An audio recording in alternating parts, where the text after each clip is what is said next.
Welcome to another episode of the Chrissy Mayer podcast. We are on iTunes, YouTube, Spotify, and SoundCloud. And if you're listening to us on iTunes, please go and leave us a 5-star review. It can say anything. It can really anything. I'm here for the 5 stars. Thank you so much, those of you who have left 5-star reviews already. I am forever indebted to you. I'm also really excited to talk about my sponsors, Silk City Hot Sauce. Go to silkcityhotsauce.com and use the promo code CMP. That's going to get you 15% off your whole order. And these guys are so awesome. They're going to throw in for free a bottle of cherry sriracha and some cool stickers. So please go to silkcityhotsauce.com right now. Use the promo code CMP. If you don't know which ones to get, I really like the smoking one and the taco sauce one. And add some flavor to your life. You know where you could also add flavor is in the bedroom. Adam and Eve says the best part of staying at home is playing at home. God, I can't. These fucking glasses are fucking me up. Go to adamandeve.com and use the special code CMP at checkout. You're going to get almost any item online for almost 50% off. And when you use the discount code CMP, you're going to get bonus gifts like 6 spicy movies, a 3-piece bonus set. I ordered some stuff the other day too, and I got a cock ring that I'm going to make Frank put on, whether he likes it or not. Maybe I'll put it on him while he's sleeping. Plus free delivery. Adam and Eve has thousands of gifts, toys, and movies to help us lock down some great sex. Rich, how's your sex life been over the quarantine? Oh. Mine too.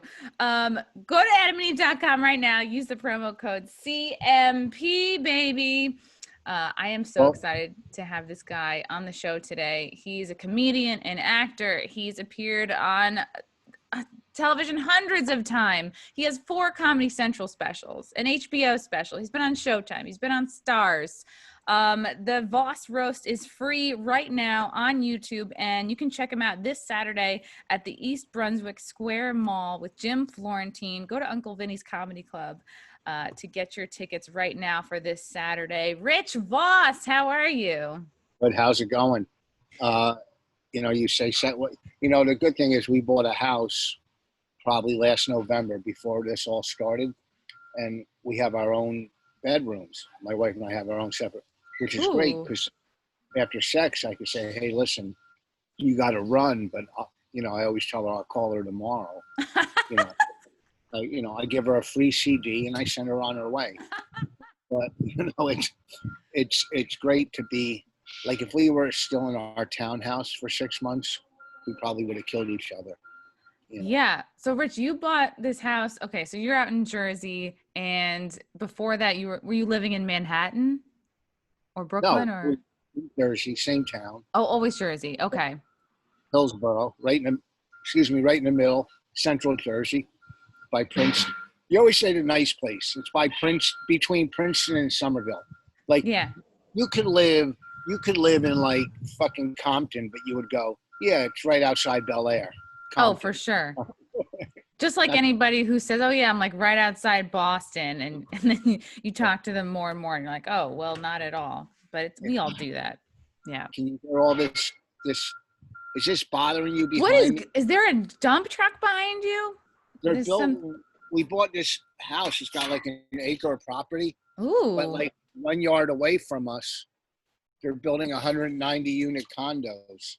Wow.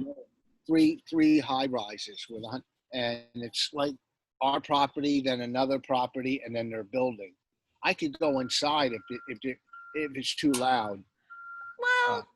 Maybe. I mean, I love the yard. I love the view. So is that development going to screw with your view at all, or you see back there? Oh, you were just going to see 3 big buildings. I don't care. Maybe at some point they'll need our property. And they could buy you out. Oh, we have an acre of property. You know how many fucking things you could build on an acre of property? So that's true. There's between us, the property between us and where they're building, they offered that guy $750,000 for his property and build him a new house, but he said no, he won't. Wow. He's some old crazy guy that he lives in a fucking shack, and he won't sell it, because if he sold it, then they would keep coming and buy mine and the guy next to me and over here, and they would have acres. But this fucking cocksucker won't sell this property. He's crazy. Like 10 cars in the front yard, working on 8 of them, just it's a shack. It really is. Wow. And he's lived there for a while, it sounds like. He probably his whole life. I don't know, but $750,000. The house is probably worth. Well, I mean, he's got a lot of property, but it's a dump. Anyhow, no one gives a shit about my fucking real estate problem. I care. I think it's interesting. It's pretty cool that now like people are moving out of the city. Whew, in large amounts, in droves. People have said in droves. A lot of people are moving to Jersey. Some people are moving to Westchester. I've been living here in Westchester for about 4 years. Before that, I'm always renting. I mean, I don't own anything yet, but it's interesting that you guys bought this house, way before all this lockdown shit, and now you're happy to have it. Well, we sold our other place in February, a month before. It was fucking. It sounds like Robert Kelly's backing up. So we sold our house in February, the old one. Luckily, because no one was buying anything in February, March, April, May. You know what I mean? But Wow. now people are, they want to get the fuck out of the big cities. I'm sure they want to get out of Philly as much as they want to get out of New York. Yeah.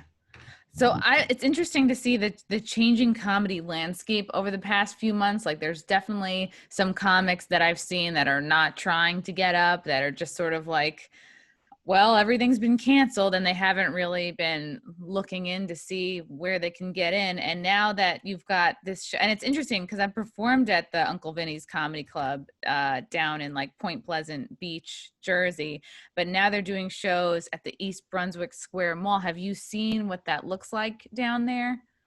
No, it's going to be outside. I did an outside show last Wednesday in North Jersey. There was 200 people on a Wednesday night. It was fucking packed. I mean, the stage was right in front of woods. There were woods right behind me, and I'm scared to death of bats. Really? Whenever I walk into a fucking room in my house, I always look up at the ceiling to see if there's a fucking bat hanging. And I'm on stage, and the audience goes, ah, and there was a flying squirrel behind me. Oh my God. Then there was a bat, towards the end of the show, there was a bat. But outdoor show, I mean, listen, I've done outdoor shows throughout my career. I hosted the Opie Antony virus tour, which was 11,000 people outdoors. Wow. I've opened for bands. I hosted Woodstock 99 outdoors. So I'm used to outdoors. It doesn't faze me. But when it's, I did one Saturday in Atlantic City outdoors, and there was like 20 people, 30 people. It was, it was like set up like some thrown together fly by night setup. I had fun. The people that were there had fun. But if look, when you're doing a comedy club, you want to do the best comedy club. You want to be in a club that's run well, a good owner, manager, nice green room. You want to be in it. So when you're doing outdoors, you want the best situation. Like this guy Soul Joe, I did work for him. He had a great, he had a good outdoor thing that we did. Me, Florentine, and Karen. It was set up nice, outdoors. So whatever the situation is, you want it to be the best. We just taped 2 weeks ago or 3 for HBO Max outdoors, a drive-in show. Oh, wow. Colin directed it. It was, a lot of us, me, Bonnie, Bobby Kelly, Keith Robinson, whatever. There was just a bunch of comics, and I hosted it. Colin closed, and they, got our banter backstage. But we were on somewhere in Brooklyn with the New York skyline as our backdrop. Oh, wow. So at night it looked really fucking cool. So we did that, and it was work. I did one other drive-in thing in Queens to people in cars.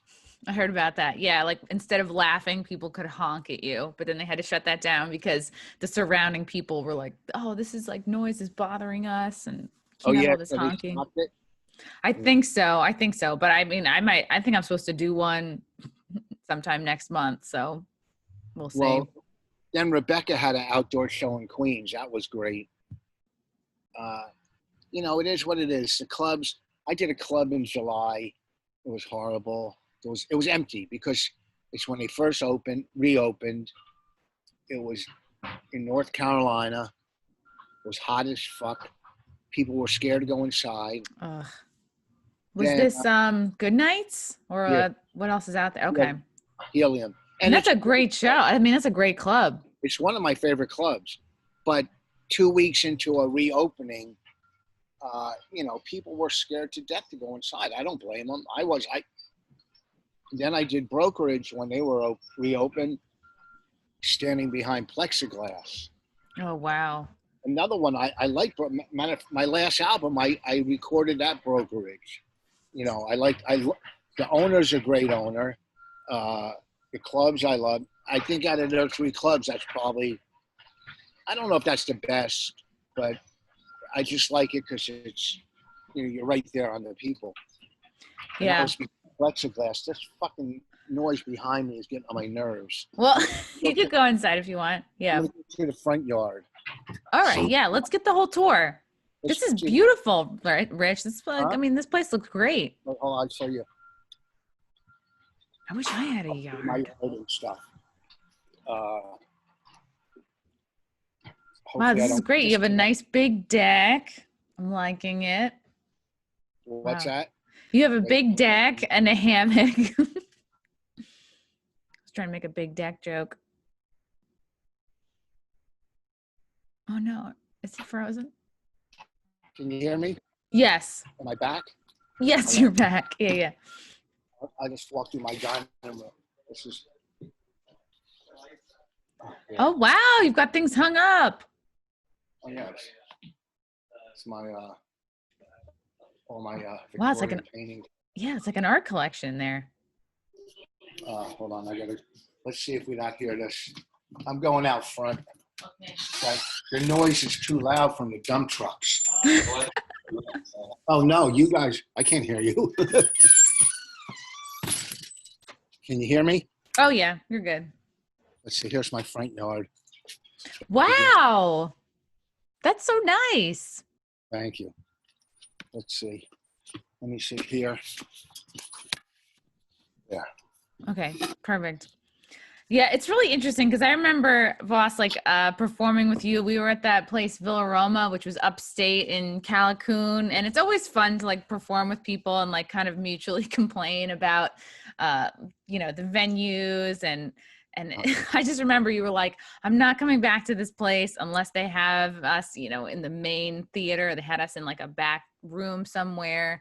And it's just interesting. Like, do you feel like the kind of gigs that you'll do now have sort of changed? It's almost like, are all these gigs now kind of like hell gigs, or are places, you know, it sounds like places are doing what they can to make the outdoor situation good and professional.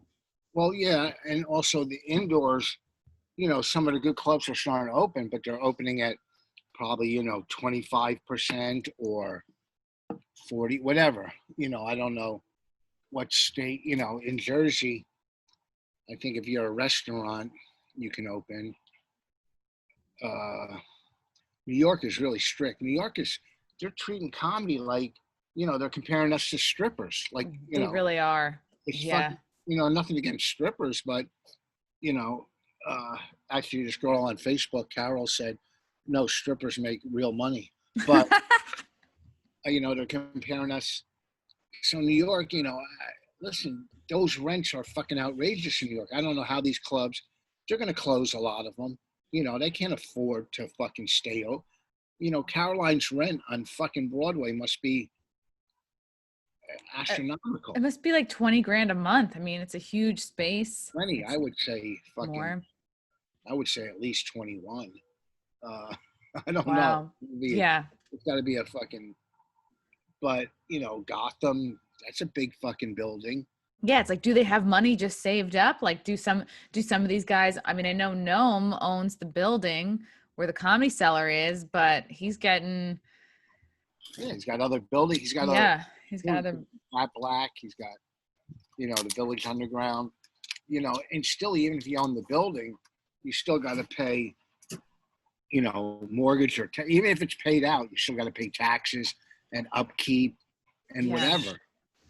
So listen, entertainment, is the last. Nobody gives, the politicians, governors, what the fuck do they care about comedy?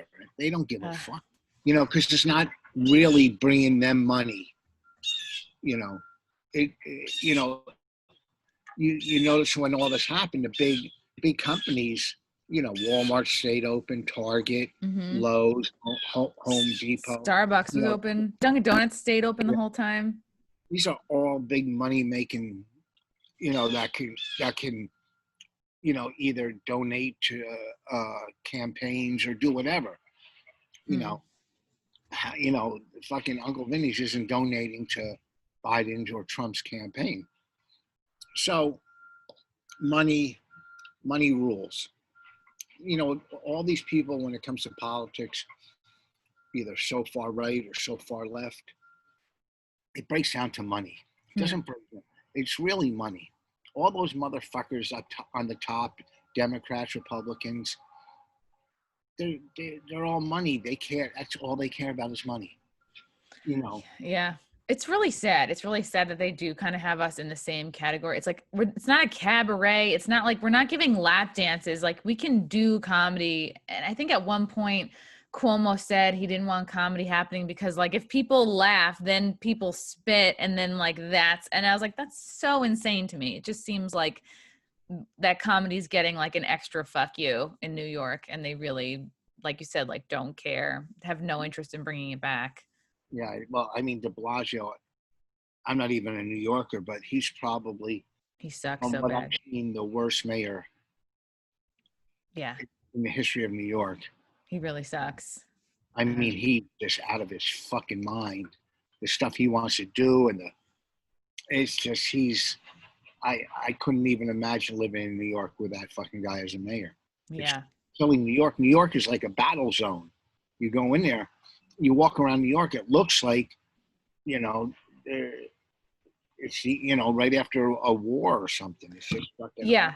And I'll go in every week to do my Compound Media show, but it really feels like somebody sucked the life out of the whole place. And, the homeless people and the crackheads, they're like a little bit more confident than they were 6 months ago. Like, they'll get up in your face. They don't care. They'll like walk right into where you're eating and ask for money. And it's like it's a little nerve wracking.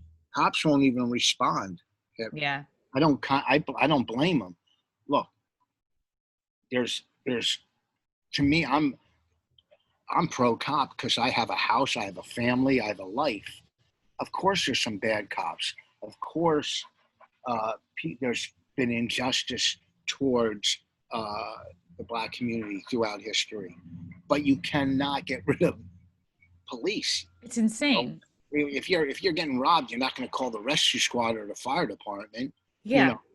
Even most Black people want cops around. Like, most people want the police around because, right, they want to protect their shit. Yeah. Look, there's bad comics. There's horrible politicians. There's bad everything. The only thing I think about cops, and it's just a dumb opinion, I think maybe raise the age limit before you can become a cop. Maybe so you're older, maybe 25, 27, whatever. A 21-year-old, when my kids were 21, they couldn't fucking fry an egg. Yeah. So you just raise the age limit and offer more money because a 21-year-old is going to take less money than a 27-year-old. A 27-year-old has more bills, has more responsibilities. So whatever you get paid the salary, you raise the salary a little. You don't defund them. You fund. You just make them better. That's all. Yeah. You make it hard to become a cop. I can't imagine, like, it's easy to say, like, it's easy to get into a mob and be like, yeah, the police are all bad. But it's like, yeah, what if it's like, that's all fun and games to say. But until you really are in a bad situation and you're getting attacked or somebody's breaking into your home, it's like, Well, then, yeah, it almost seems like everybody for themselves, and like no wonder gun sales are through the roof. And but it's interesting because I think cops, what you have to be 18 to join now. No, I don't know. I don't know the Is limit. it that young? I have no idea. I mean, even if it's 21, even if it's 23, that's so young.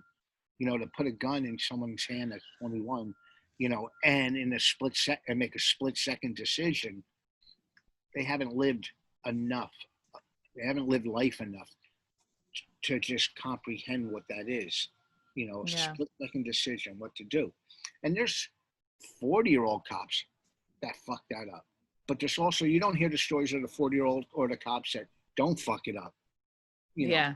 that are out there saving lives. Listen, I'm not sitting here, advocating like some police. I just know that everyone isn't fucked up or bad. Yeah. I don't support the right. I don't support. I'm a moderate person. If there's a great candidate on the right, I would vote for him. If there's a great candidate on the left, I would vote for him. Yeah. I would have voted for Bloomberg. I would have voted for Romney. They're complete opposites. I just think both sides have been hijacked by extremists, the right, the left. There's no such thing as moderation anymore. Gay marriage, I don't give a fuck. Abortion, that's not up to me. That's up to the woman. Who am I to fucking say what a woman can do with her, what a lady can do with her body? It's not my fucking, I don't give a fuck. I care about, my family, the taxes. I care. You know what I mean? Yeah. Just regular everyday life. Things that affect you. Yeah. Like somebody else getting an abortion doesn't affect you. Two dudes getting married doesn't affect you in your life. And I think most people feel that way. Yeah. I wish my neighborhood was full of gay people. It would be the cleanest, nicest. Yeah. Was everywhere. Yeah. Not, Be more dogs. Well, a lot of gay couples. My old town where I lived in, beautiful houses, Victorian mansions, but it was a horrible, horrible town. School system was fucked up. But a lot of gay couples bought houses there because they didn't have kids, so they didn't give a fuck about the school system, and I'm not saying gay couples don't adopt kids or have kids, but a lot, I don't know the percentage, but I know in my old town, a lot of houses were bought up. Yeah. But, listen, the world's more disposable income. Yeah. Yeah, that too. I mean, yeah, they both two working, whatever. You're right. Without 3 or 4 kids to fucking sucking up all the money. With 3 kids in life, I can't even tell you all the money I spent on my fucking. I don't mind. I don't care. But oh shit, I had that. Now I can really fucking play fucking lottery. Whatever. The world's upside down. It's just fucking crazy, And I'm lucky because my older daughters, have been working since day one. At least they're working, Wow, that's great. From home. They work from home. They're both in sales, and because I couldn't afford to support them and me. I mean, I could, but it only lasts about 2 years, and then we're all. Yeah. So your 3 daughters are at home, and they all can work from home. No, not my home. One of my daughters is married. The other one lives with her boyfriend. They bought a house. The other one lives in Jersey City. My 13-year-old still lives with us, but we're trying to get her out.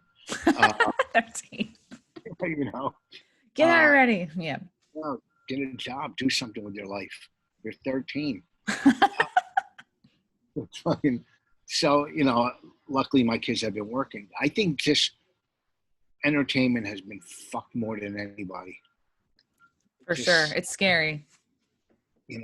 Look at, we had a great tour going. Me, Bobby, Florentine, Ron Bennington, the Creeps with Kids tour.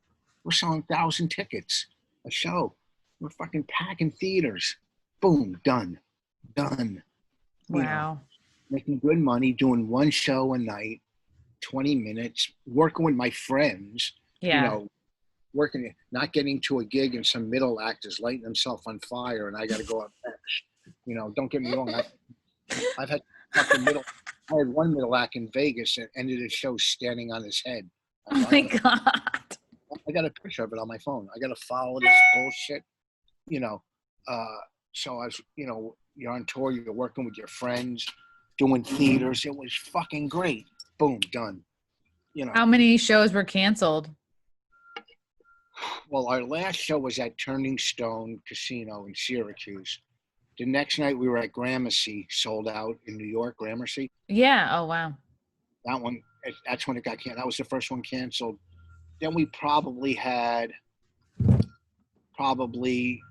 like 8 more or 7 more, but more were coming along, you know, as we were getting more in, you know, so we'll see. I mean, theaters, I think, are the last thing to come back after clubs, you know, so, I mean, it's tough being a theater act. Look at all those theater act comics. When clubs open, they're going to be pushing out a lot of headliners because, you know, if you're a club, you know, Marlon Wayans wants to come in, or fucking all the big guys that haven't been working as much the last 6 months. Yeah. Or Joey Diaz. These are theater acts, but there's no theater, so they're going to go into clubs. Are any of them, do you think, working smaller gigs like you are now with, you know, doing it where they can? Well, yeah, the Stretch Factory has a nice setup. They have a tent out there. And I know Chelsea Handler did a week there, but she was practicing for a special. Marlon Wayans was there. Yeah. There's Soul Joel, the outdoor gig in Pennsylvania. I mean, he's had David Tell, you know, he's had some big acts there. So, I mean, I don't know what's going on the West Coast, you know. Doesn't sound like very much. Yeah, I don't think they're doing as many I don't know if they're doing outdoor shows like we are on the East Coast. But, you know, we have you know, there's some clubs with tents, and, you know, I think East Coast comics are working more than the West Coast comics now. Because also, too, you know, a lot of comics don't want to. East Coast, I can get in my car, drive to Connecticut, Boston, Baltimore, D.C. You know, I could drive within fucking 8 hours. I'm in, you know, 7 different states or whatever, 8 Pennsylvania, all of them. You know, if you live in LA, where the fuck you driving to? Just different parts of California. Yeah. Maybe Vegas, maybe. Yeah. There's nothing happening in Vegas. Arizona, there's some stuff happening. You could drive to Arizona, I guess. But, you know, that's why East Coast comedy is so much better, you know, because there's so many opportunities. When everything's going great, there's so many more opportunities to make a living on weekends. You know, Long Island, Governors has 3 clubs alone in Long Island. Yeah. You know, whatever. So they're opening up slowly but surely out here. I got some stuff coming up. I got Mohegan Sun in October, the week of October 9th, I think. I got Rhode Island, the Comedy Connection reopened, you know. And the good thing, too, is when they can't do full capacity, they can't yell at me for not doing numbers. Yeah, that's the one upside. It's like maybe not as much pressure. It's like, now I know for myself, like, I can do bigger rooms now because I was only going to fill half of it anyway, a recorder. Are you finding, Rich, that the audiences now, are they really not wanting to hear about anything political at all? Like, how are you wading into that? I mean, I know audiences right now are getting very politically correct. I mean, there's like, wow. I mean, completely politically correct. More so than before, which was already. Yes. Yeah. It's really, and you could be left wing, right wing, upside down. They're just too uptight about that. And also, too, what I've seen outdoors or any shows I've done, it's more couples coming to shows now. Like, you know, you do a show before, maybe a table of 5 guys, or, you know, 5 guys and 5 girls, or a bunch of girls. Like friends going out with each Yeah. other. Yeah. It's all couples now, mainly. Wow. You know, they're, oh, we can go do this, get out of the house. Young people now, to get out of the house, they're going to a fucking bar. Right. Because they're just like, we need to blow off steam. We need to Yeah. drink. Yeah. So, it's the crowds are older, they're more uptight. You know, everybody's just scared, running scared in the world, in life. Am I going to work again? Is this guy going to be president? Is that guy going to be president? Is there going to be, race wars? Is there going to be, civil unrest? Are they going to burn down my city? Everybody is like, you're at least, I got a million things going on in my head. Like, what the fuck, Yeah. It's crazy, and you just look at it. You just want it to get back to as normal as you possibly can. I don't know. I mean, Yeah. I used to be funny on podcasts. You are funny. No, it's crazy because it's like you always think like there's always shit going on in the world. There's always people that are on different sides of the political spectrum. And you would think like a comedy show is where people could come and like we could actually kind of shake them out of it for an hour and a half. And now it almost like I've just done like smaller, backyard secret shows, nothing more than like a 15-minute set really. And I'm about to do like a couple of like bigger ones next month. And I'm just like, I'm really worried that it's like, it almost sounds like from what you're saying, like the comics ability to sort of shake the audience out of it and just enjoy themselves for an hour and a half. And even that is kind of gone or fucked up right now. It's definitely different. I mean, and also you do when you do crowd work, you can get them to loosen up a little more. If you're just doing a straight set, which I couldn't even imagine ever doing, lose my fucking mind. You got to walk, the tightrope. You got to be careful. But when you're more freestyling comic, you can always work your way out of something. You can always, at least a good comic can talk their way in or out of something. I think. Yeah. I would get away with a lot more than someone who's than a Brian Regan, who's as good as one of the best, but he doesn't do crowd. He just does material, which he's beyond funny.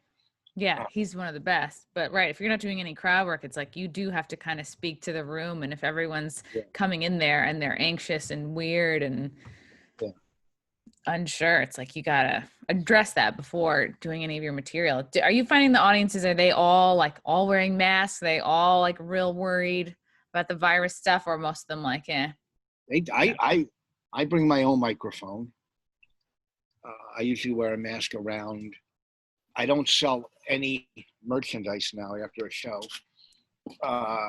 and the audiences might wear masks until they sit down, then they take them off. I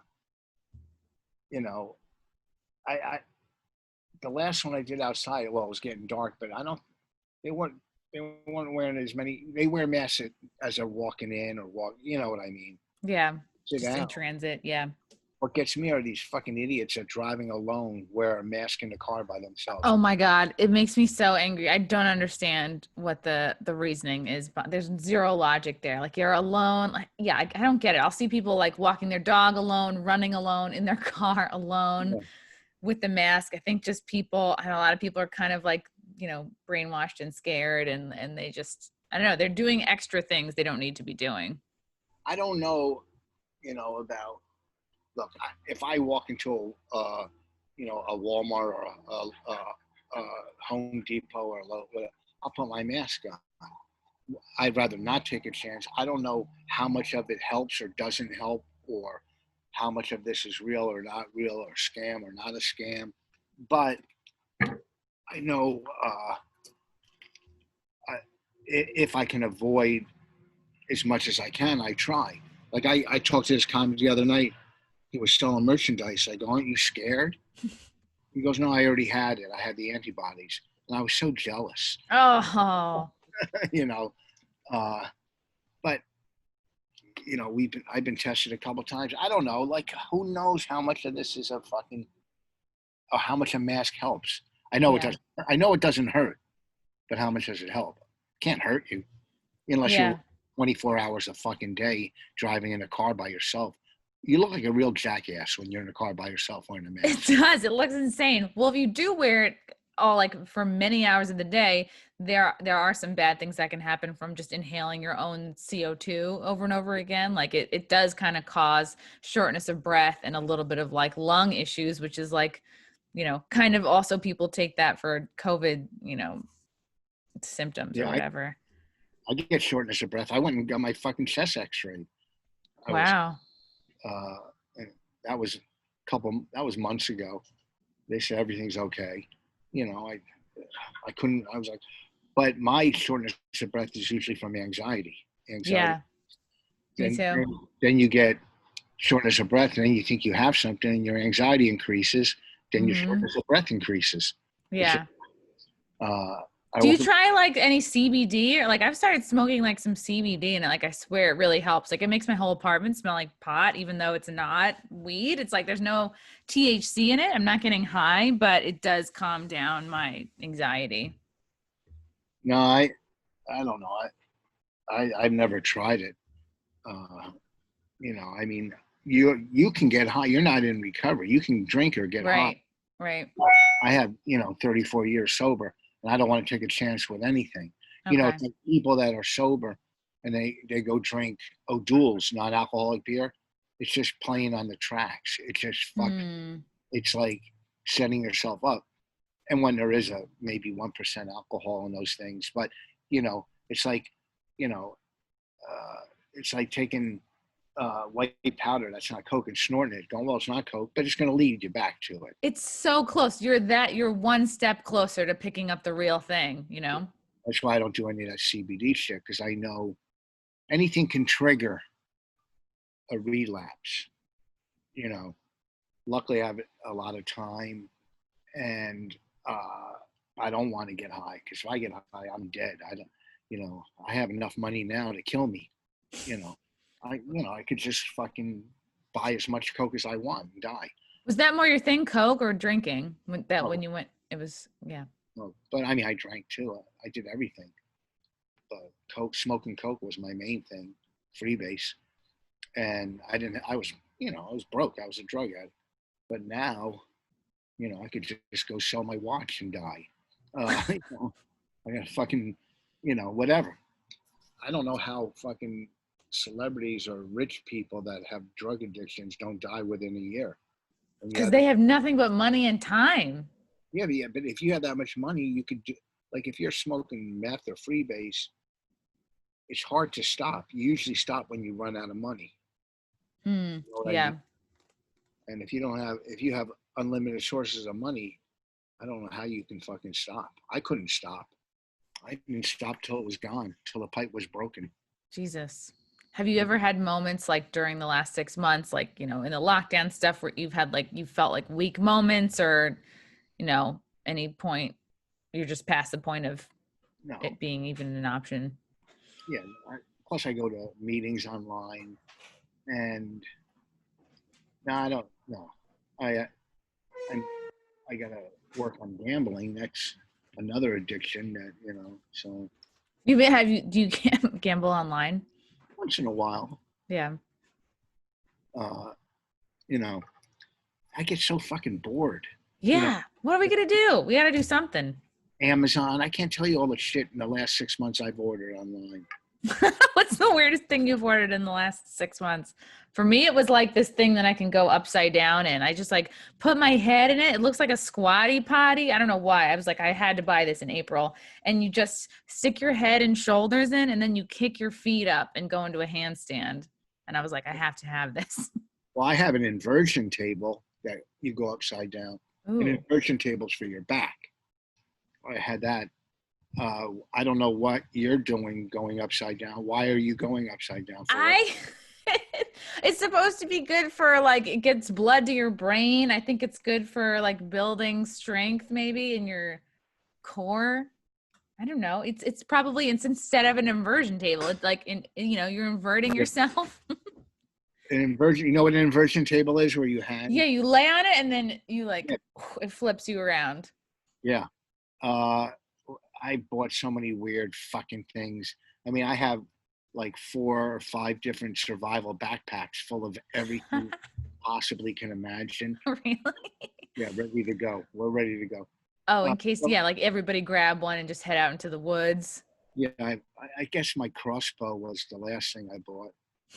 Uh, I don't fucking. I buy you name if I the other day I bought binoculars for no reason. Look up at my trees to see Yeah, if you I. have stuff to look at now. You've got a big yard. Yeah. But I just want to. I'm trying to see if I can see bats hanging in my trees at night, or in the day. When did the bat fear start? Years ago, I have many fears. Did one fly into your head or something? Like, how did it? I picked up this girl once at the bar, smoking hot, and we went back to my house apartment, and we're getting high. I'm ready to have fool around with her. A bat flies in my apartment. I got up, pushed her out of the way, and ran out the door. He ran for himself. Needless to say, I didn't get laid, and she didn't talk to me again. I pushed her out of the way. I go, "Fuck you! It's a bat. Time to go." But they're just creepy. They're fucking rats with wings. They are creepy. Wow, I didn't realize that they were so like prevalent out in Jersey. Fucking bats, and it's against the law to kill a bat. They're protected. Bats are a protected class? Wow. Yeah, because they eat mosquitoes. Yeah, but so do spiders. Wow. That's crazy. Spiders might get 1 or 2 a day. Fucking bats are snatching them out of the air like they're nothing. Maybe you'll become a superhero. I don't know. Yeah, get hit by a bat. Do you feel how has it been? How has Bonnie been through all this? You're married to another stand-up comedian, Bonnie McFarlane, and has she been, working as much as you? How has she been handling it? She gets a lot of writing jobs, so she's working on one now, on a movie script. So she gets a lot of writing stuff and private. She gets some Zoom stuff, not shows like. I don't know, like she hosted one big one, and Bonnie rather would write and direct than do stand up. She's more of a director and a writer. I mean, she's a great stand up, don't get me wrong, but she likes writing. Every day she's up writing, Wow. Sits in bed writing. I might have wrote 2 jokes in 6 months. Yeah.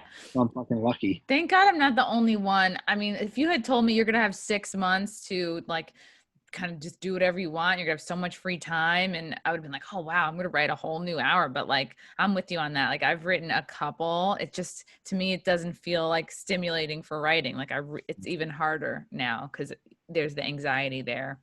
If I knew I had 6 months off, I probably would have went on a diet plan instead of eating like a pig every night, thinking, fucking bag of potato chips or ice cream or whatever. My writing is when I'm on stage, I come up with it and I work it out on stage. If I'm doing a TV show or something, like when we did Tough Crowd, you had to write for the topics the next day or whatever, or any of those talk shows I did, the one on Fox or Joy Behar, all you write for comedy. I come up with the idea and then I work it out on stage. And do you like record your stuff, listen back, or will you just like write a note to yourself like, okay, I want to talk about these topics, and then you just like see where they go? I write a note on my phone. I record, I never listen to it unless I'm making an album. I just keep doing it until it works or I drop it. And listen, I barely remember my fucking material. Before this, I go on stage. I could do 2 hours on stage easily. Wow. Now I'm stretching at 45 fucking minutes, and because that muscle, I haven't worked that fucking muscle. I was able to, I could lay down on the couch and do a fucking hour to an audience. Wow.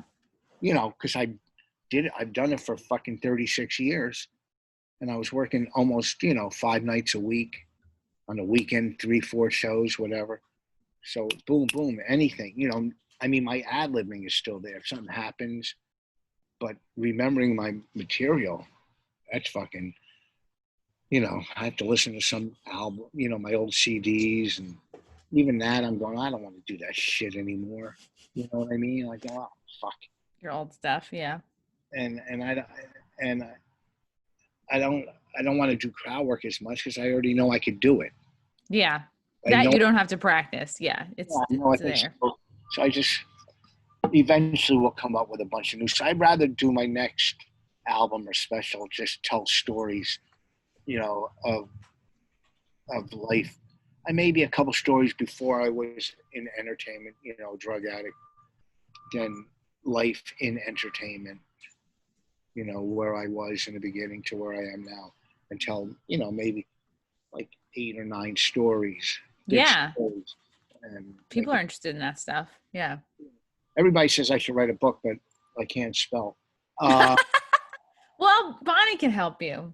no, no. I mean, I would get a ghostwriter. I just don't. Uh, I don't know why I don't want to write a book. I listen. And just like anybody, I have a great story. I mean, where I was and where I am now. From, I was a fucking drug addict. I got 3 kids, and I'm semi-successful in this business, or definitely. Definitely pretty successful. More than semi. Well, I mean, I've left my mark in this business, and only, I love doing comedy. I just like doing what I do. I like studying it. I just, growing up, I always loved comedy. So I don't know. I just like making albums, but I got to make an album that's real. You know what I mean? I mean, a lot of my material is based on true stuff, but I gotta, I love stories. I love hearing stories. You know what I mean? Yeah. So maybe that's going to be my next project. Did you have like a classic, rock bottom moment, or was it like several things that led you? Probably towards the end, just, it was, yeah, nothing, just sometimes no place to live, or just got tired of doing drugs, because there was no owed money everywhere, didn't have money, didn't, it's just, Wow. Yeah. you either keep doing it or go to jail or die, or not do it. You just get to the point, you just, they say you get sick and tired of being sick and tired. You just, and luckily, I, I was beaten up enough where, some people don't ever hit bottoms, or you don't have to hit a bottom to stop. But some people keep going and just fucking, there's never a good ending. Look at the comics that that are fucking full blown drunks, or I mean, it's not a good ending. Yeah. So I came to a point where I go, I gotta, and I put myself in rehab, and then uh, matter of fact, today I got a rehab. I worked a one nighter. They said take off a year of comedy. I go, can't do that. But I worked a one nighter, and I just never picked up again. Luckily, I went to 12-step meetings, and Well, they told you to stop doing comedy for a year?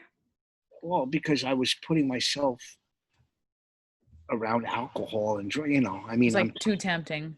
it's right there. My drug of choice wasn't alcohol. Like, I don't know if I could have went back to comedy if everybody was sitting in the front row smoking freebase. You know what I That'd be mean? some show. Yeah. I don't know. That would have been hard for me. Even though I was alcoholic, that wasn't my drug of choice, so it wasn't as hard. I see people that all they, they're full-blown alcoholics. That's all they did was drink. So I could see it being tough for them to go to a wedding or go to, to a nightclub. Like I said, I wouldn't do comedy in a crack house. I mean, Even if it paid a lot. uh, it's not worth the risk. Yeah. Like they, if you put yourself on the tracks, you're gonna get hit by the train. So I try to keep away from, even.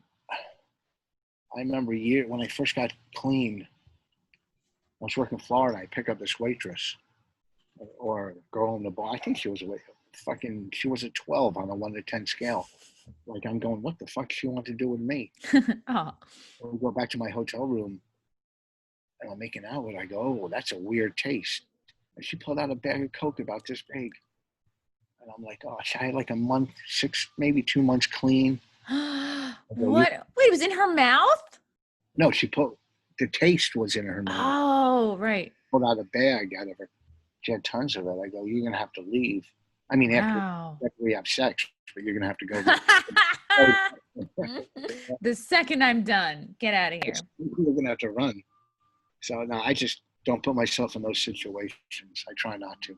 Did you end up like just leaving right away, or did you actually have sex with her first and then? I don't remember. It was my hotel, so I probably told her she had to leave. Wow. Wow. That's pretty impressive. I mean, yeah. You know, she had tons of, comedy back in the fucking 80s was different. Well, no, there was, I guess age was out there.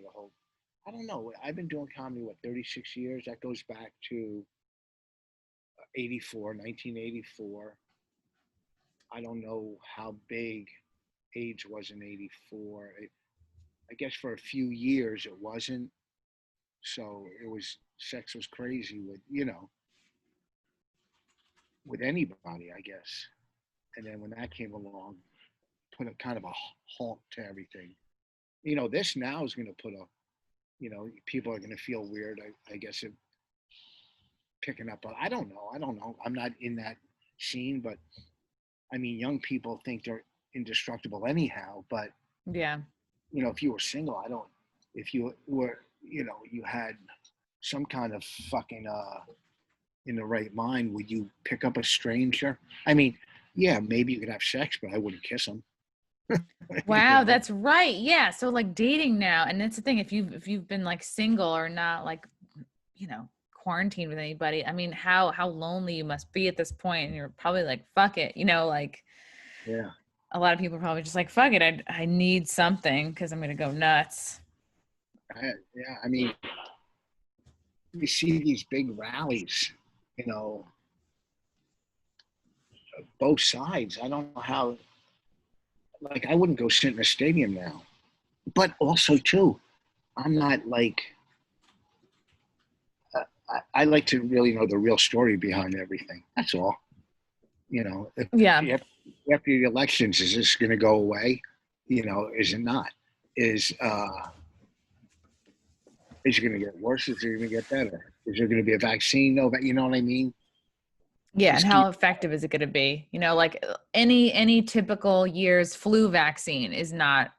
It's like maybe 50% effective. It's like people still get the flu. It's like, and go ahead.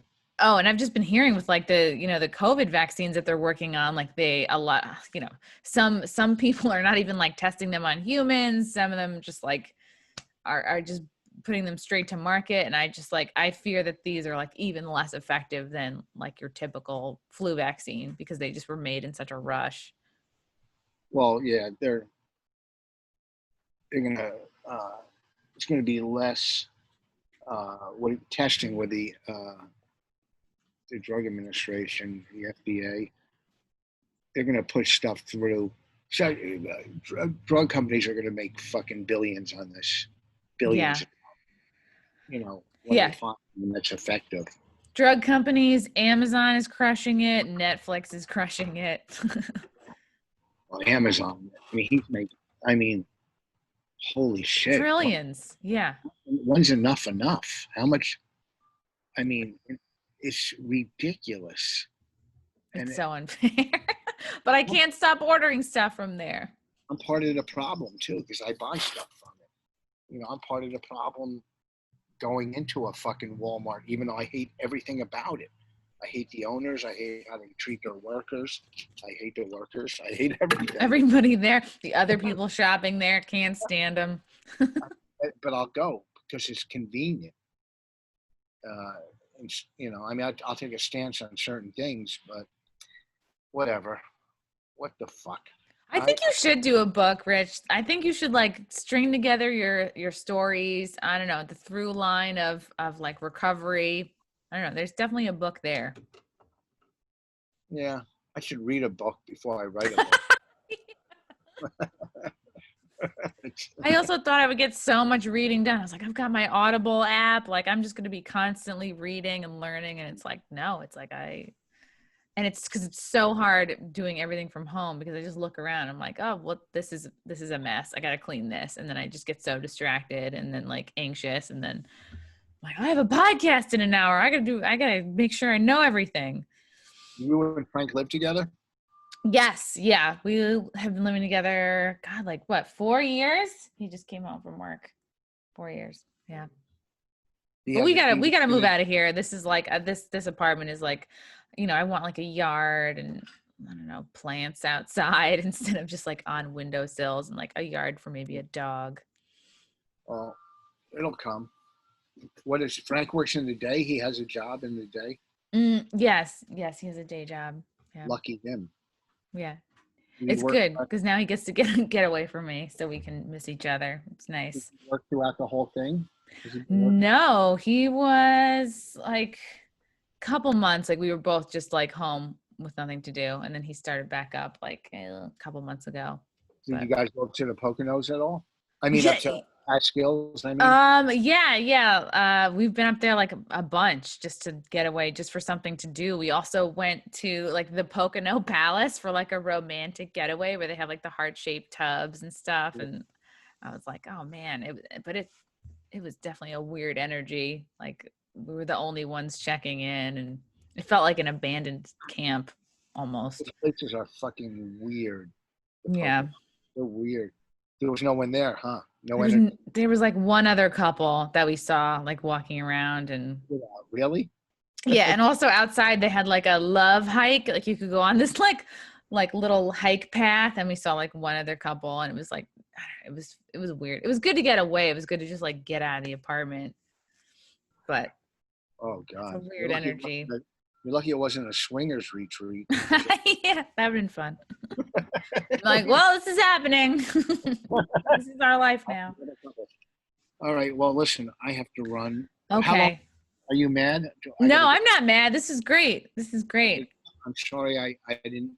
I was maybe I had maybe 4 funny lines. I mean, You did good. I mean, these are weird times. So I'm just happy to see you and talk to you. And you're doing great. And you got to write that book. I feel bad if you don't. I won't feel bad if you don't put this out. I don't. Of course, I'll put this out. No, it's great. Don't worry. I don't want you to lose sponsors or. No. I don't want to get any porn stars mad at me again. Oh my God. Yeah, that was insane. I was like nervous for a minute. I was like, what kind of influence does this Marilyn Monroe chick have? She's trying to get me kicked out of AVN. And then I get to AVN and I ask everybody about Marilyn Monroe. And they're like, oh yeah, she's like, I realized quickly that she's kind of like an open micer in the porn world. And I was like, oh, okay, good. But that was so funny, Rich. Like people still talk about that moment from the show. It was so funny. I was just trying to be funny. I don't know. I mean, I would have said that to anybody, whatever I said. Anyone could have said that to her too. And she also was like, she called you the poor man's Adam Sandler. Like she was roasting everybody back. And I have no idea. She was, drinking a lot. I think she just, I don't know, maybe was on something and realized in the middle of the night she didn't have a good time. I have no idea. But like we were all making fun of her. And I also told her to expect that. So what do you do at the AVNs? I just went and I interviewed like 17, 18, 19 different porn stars. Like I was up in the media room and I was working on like, okay, thinking for the next year, I'll do like the red carpet and I'll be like an official interviewer person. But like, they're in January and they're going to be, digital this year or virtual. So yeah, I was just doing interviews and running around like the back of the red carpet, like where the parking lot is. And I was just doing like sneaky little interviews. It was really fun. And then I talked to some people that were protesting the AVN. They were like out on the street and I like went and talked to them. I'm like, why are you guys here? And then they were like, we used to be addicted to porn. I'm like, oh, okay. So we're all here because we like this. They just didn't want to admit it. But yeah, it was a good time.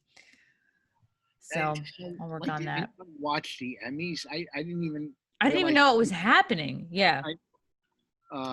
So I mean, virtual. Is it already known the AVNs are going to be Yeah. online? Yeah, they are. Oh, it's too weird. It is too weird. It's not good. The Oscars will be online too, but Probably. Yeah. there hasn't been really any good movies come out over, except the King of Staten Island, which I was in, but that's a big Oh, right. And that's on Netflix now. Is it on Netflix? No, it's on demand. Oh, demand. Okay. How was that process? Like working with, did you see a lot of Pete Davidson, or were you guys kind of? Yeah, because our scene was with him. I mean, I've known him since he started, but it was fun. It was a fun set, and we got to ad lib our scene pretty much. So that was, wow. I've worked on movies with Adam Sandler, Chris Rock. Adam's a great, just a blue collar guy that's fucking loaded. Chris, I've known Chris forever.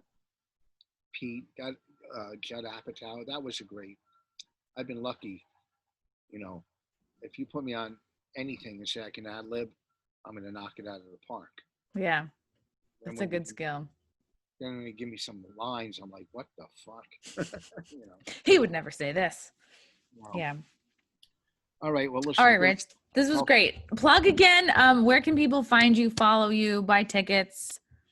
This Saturday, East Brunswick Square Mall. Myself, Jim Florentine, Karen Feehan, Cypher Sounds. Get your tickets at UncleVinny'sComedyClub.com. That's this Saturday. Coming up in October, Mohegan Sun, comics at Mohegan Sun. Just go to richvoss.com. My 6 dates are up there. Hey, that's like more than a lot of people have. Rhode Island. I got Rhode Island Thanksgiving weekend. I'll start filling in dates. Whatever. I'm semi-retired. I'm mentally retired, not financially. And everything's going to come around. We'll be back into the swing of things. Next year, we'll be in the Catskills going, I can't believe I'm doing this again. I can't wait. Oh, that was great. Yeah, now they're doing those shows outside by the pool, and you just have to kind of like shout. Like there's a mic, but it's weird. Like it's hard to wrangle that many people that are outside and like spread out over a pool. So I'm glad they asked me to do it this year. It's kind of rough. It's pretty rough, but yeah, everything's going to come back. We're going to be fine, Rich. Thank you so much for coming on the show. Great to talk to you. I'll see you soon. So long. Bye. Out.